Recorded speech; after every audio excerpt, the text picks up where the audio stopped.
गोद में ही रखिए जी।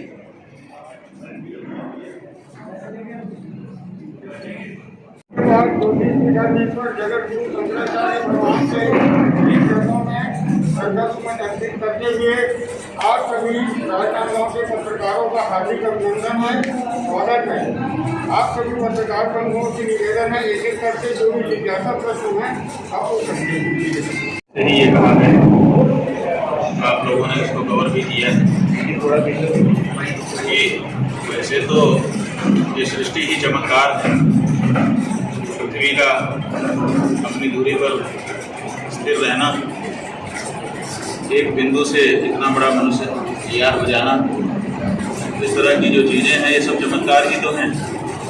लेकिन इन चमत्कारों के अलावा जिस अर्थ में चमत्कार की बात आप लोग कर रहे हैं कि कहीं भी कुछ भी हो जा रहा है, ऐसा कोई चमत्कार ना तो हमने शास्त्रों में पढ़ा है और ना तो अनुभव है। वो किसी भी जाति के हो सकते हैं, किसी धर्म के हो सकते हैं और देश दुनिया की किसी कोने में रहने वाले हो सकते हैं। उन लोगों को आगे आना चाहिए और आ करके चमत्कार के माध्यम से लोगों की समस्याओं को दूर कर देना चाहिए। ये हमारी बुद्धि को चमत्कृत करती हैं ये बातें, ये कैसे हो गया, लेकिन इससे हमको लाभ क्या होता है ये भी हमको विचार करना होगा। आप 1000 नारियल से 1000 चुनरी निकाल दें और उनमें से एक भी हमको ओढ़ने के लिए ना मिले तो उस चुनरी का हमारे लिए क्या लाभ। तो इसी तरह से कुछ बातें ऐसी हैं जिनका पूर्वा पर हमको नहीं पता होता है तो हमारी बुद्धि चमत्कृत जरूर हो जाती है थोड़ी देर के लिए, लेकिन उससे कुछ लोग का कल्याण होता हो ऐसा हम देखते नहीं हैं। इसीलिए हमको ये कहना होता है कि लोगों को अपने पुरुषार्थ पर निर्भर होना चाहिए और उपायों का अवलंबन करके अपनी समस्याओं को दूर करने के लिए प्रयत्न करना चाहिए। चमत्कार के चक्कर में पड़ करके समय नहीं गंवाना चाहिए। क्या देश में एक ही व्यक्ति है चमत्कार दिखाने वाला? हम जहाँ भी जा रहे हैं, हम उत्तराखंड गए, हम गुजरात गए, महाराष्ट्र गए, हम मध्य प्रदेश गए, जहाँ जहाँ जा रहे हैं, जो नाम अभी आपने लिया, बस एक ही नाम को लेकर के आप लोग सवाल पूछते हो। हमारा आप पत्रकार बंधुओं से विनम्र प्रश्न है कि क्या कारण है कि एक ही व्यक्ति का नाम लेकर के आप चमत्कार के बारे में प्रश्न करते हो, दूसरा कोई आपके ध्यान में नहीं है क्या? कि राजनीति के परवश होकर के नहीं, किसी संस्था या व्यक्ति के पक्ष में या विरोध में नहीं, बल्कि एक सिद्धांत की बात कही और वो ये कि अगर हम लोगों को धर्मनिरपेक्ष राज्य जो इस समय स्थापित है, पिछले 75 वर्षों से हम उसका अनुभव कर रहे हैं, अगर उस राज्य से हमको असंतोष उत्पन्न हो रहा है, ऐसा लग रहा है कि शायद धर्मनिरपेक्ष राज्य से हमारा काम नहीं चल रहा है, हमको किसी और दूसरे दृष्टिकोण वाले राज्य की आवश्यकता है, तो फिर हमको राम राज्य के बारे में सोचना चाहिए। क्योंकि राम राज्य जो है वो हिंदुओं का ही राज्य है और आदर्श राज्य है। आज तक किसी व्यक्ति ने राम राज्य की आलोचना नहीं की है। दुर्भावना वालों की बात अलग है। स्वस्थ समीक्षा करने वाले किसी भी विश्व के विद्वान ने, चाहे वो कोई रहा हो, उसने राम के राज्य की आलोचना नहीं की है। तो अगर हमको धर्मनिरपेक्ष राज्य जो हमने स्थापित करके 75 वर्ष तक अनुभव प्राप्त कर लिया और आज अगर हमको ये लगने लग गया है कि इस राज्य से हमारा कल्याण नहीं होगा, नए राज्य की हमको स्थापना करनी होगी, तो फिर हमको राम राज्य के बारे में सोचना चाहिए, हिंदू राज्य के बारे में नहीं सोचना चाहिए। हिंदू और रावण का भी था, लेकिन जनता उससे परेशान थी। जनता राम के राज्य में सुखी थी और जनता को अगर सुखी करना है तो राम के राज्य की स्थापना किया। पूरी इतिहास हम भी पढ़े हुए हैं, हमको मत सिखाइए। जब भारत आजाद हो रहा था, देश के 2 टुकड़े हो रहे थे। क्यों हो रहे थे? क्योंकि स्वतंत्रता संग्राम भारत के हिंदुओं मुसलमानों सब लोगों ने मिलकर के लड़ा था। बाद में जिन्ना के नेतृत्व में मुस्लिम लीग आई, दूसरे लोग आए, उन्होंने कहा हम हिंदुओं के साथ नहीं रह सकते, हमको अलग राज्य चाहिए। तो उस समय जब इस्लाम के नाम पर देश का बंटवारा हो रहा था, उस समय ये मांग उठी कि जो बाकी का भारत बच रहा है उसको हिंदू राष्ट्र घोषित कर दिया जाए। सावरकर, हिंदू महासभा, मदन मोहन मालवीय, ये सब इस बात के पक्षकार थे कि हिंदू राष्ट्र घोषित कर दिया जाए बाकी वाले बचे हुए भारत को। लेकिन भारत क्यों हिंदू राष्ट्र नहीं घोषित हुआ? अर्थ होता है और दूसरा रूढ़ी अर्थ होता है। आप लोगों ने हिंदी भाषा के व्याकरण में पढ़ा होगा। योगज अर्थ का मतलब है कि योग, प्रकृति और प्रत्यय के योग से जो अर्थ निकलता है उसका नाम है योगज अर्थ। तो प्रकृति क्या है इस शब्द में, माने धातु क्या है और प्रत्यय क्या है, दोनों को मिला करके क्या अर्थ निकलता है। तो जैसे पंकज शब्द है, पंकज शब्द में पंख माने होता है कीचड़ और ज का मतलब होता है से जन्मने वाला। पंकज माने जो कीचड़ से उत्पन्न हो। तो कीचड़ से बहुत कुछ उत्पन्न होता है। तालाब में कीचड़ पानी के नीचे होती है, उससे जोंक भी उत्पन्न होती है, शैवाल भी उत्पन्न होता है और कमल भी उत्पन्न होता है। लेकिन ये तो योगज अर्थ है कि पंख से जो उत्पन्न हो सब पंकज है। लेकिन अगर अभी आपसे पूछें किसी को कह दें पंकज लाओ, तो कोई शैवाल घास लेके नहीं आएगा, सब लोग कमल का फूल लेके आएंगे। क्यों? क्योंकि पंकज शब्द कमल के अर्थ में रूढ़ हो गया बार बार प्रयोग करने से। तो ऐसे ही हर शब्द के दो अर्थ होते हैं, एक रूढ़ अर्थ और दूसरा योगज अर्थ। भारत और रामायण के समय की राजनीति नहीं है। उस समय की राजनीति इतनी ऊंची थी कि वो भी धर्म हो जाती थी। लेकिन आज की राजनीति एक अलग तरह की राजनीति है। आज की राजनीति यह है कि कैसे भी करके सत्ता को प्राप्त करो और सत्ता को प्राप्त करके तब हमारे मन में जो चीज़ है उसको इम्प्लीमेंटेशन करो। तो अब सत्ता की प्राप्ति के लिए जो रास्ता है उस रास्ते का विचार छूट गया है।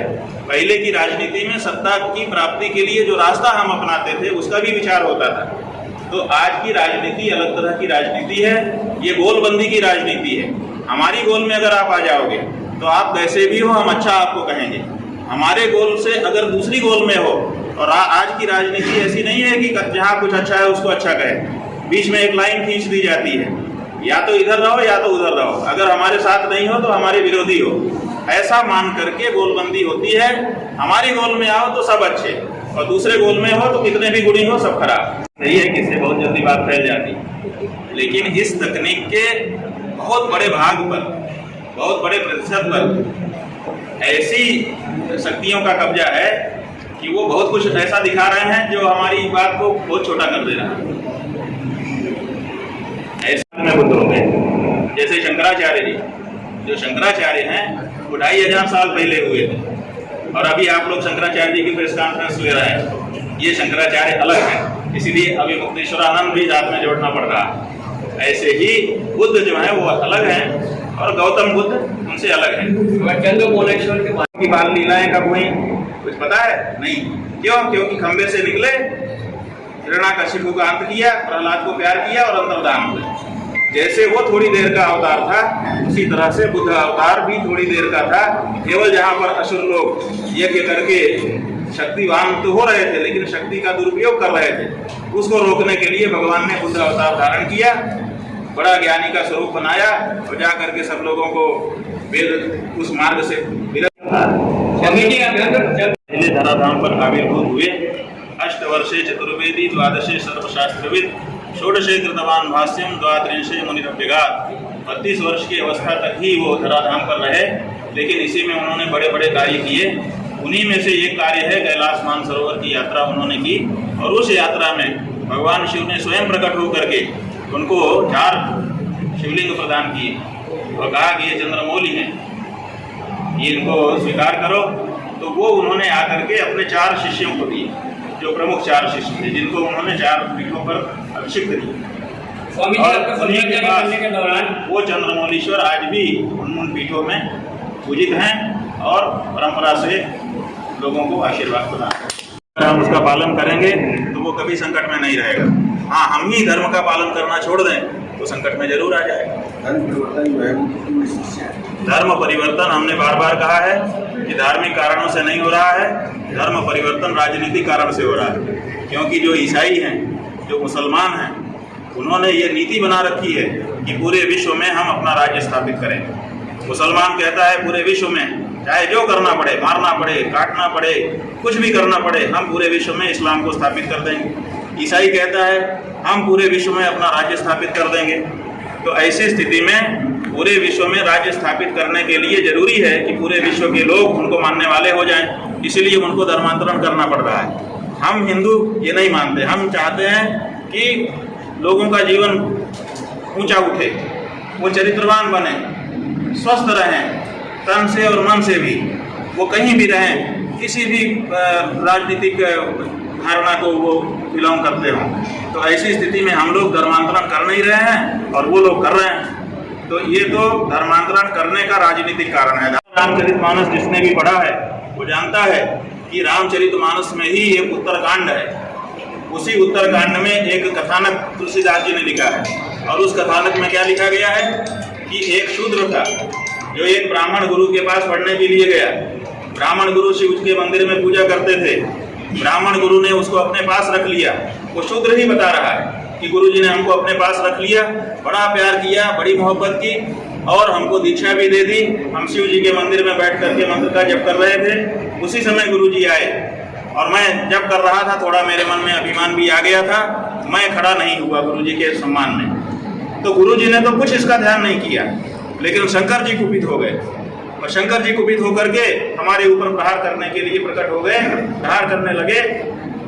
शंकर जी को हमारे ऊपर प्रहार करता देख करके वो जो ब्राह्मण गुरु जी थे वो बीच में आ गए और हाथ जोड़ करके नमामि शमीशान निर्वाण रूपम एवं व्यापकम ब्रह्म वेद स्वरूपम। आप में से बहुत लोगों को याद होगी ये स्तुति। ये स्तुति एक ब्राह्मण के द्वारा एक शूद्र को बचाने के लिए की जा रही है कि इसके ऊपर प्रहार मत करिए। तो इस प्रसंग को क्यों नहीं पढ़ते हैं वो लोग जो लोग रामचरितमानस पढ़ना चाहते हैं? पार्टी हो गई है। अब अगर सब हिंदू एक होंगे तो एक ही जगह वोट चला जाएगा। ऐसा करो कि हिंदुओं में 2 टुकड़े करो ताकि एक टुकड़े का वोट तो कम से कम हमको मिले। ये उनकी सोच है।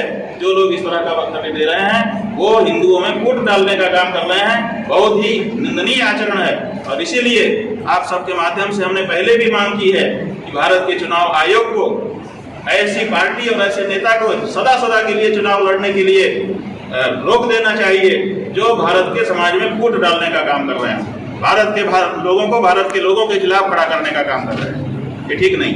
किया आज हमारी जो भूमिका है उसके अनुसार भगवान शंकराचार्य जी ने मठामनाय महानुशासन में ये लिखा हुआ है कि देवराजोपचारांश्च यथावद अनुपालये। भगवान शंकराचार्य जी का अपने चारों शिष्यों को, चारों मठों के शंकराचार्यों को आदेश है कि देवराज का जो उपचार है, देवराज माने इंद्र, इंद्र माने राजा, देवताओं का राजा, उसके जो उपचार ही नहीं है तो फिर आप अपने आप को सनातनी कहिए चाहे हिंदू कहिए, दोनों बेकार। हिंदुओं की राज्य व्यवस्था है, आप समझ लीजिए, हिंदुओं की राज्य व्यवस्था राजा की है। हमारे यहाँ अभिषिक्त राजा ही राज्य करने का अधिकारी है। वो वेद मंत्रों से उसका अभिषेक होता है, तीर्थों के आपके सामने ना आया होता तो ये व्याख्या हम कैसे कर पाते? तो जनता के सामने वो बात रहनी चाहिए, बिल्कुल स्थापित होना चाहिए। चारों शंकराचार्य करते कितना अच्छा रहता है। हाँ जी, चारों शंकराचार्य करते हो। अच्छा, अब शंकराचार्य जी को यही काम रहेगा।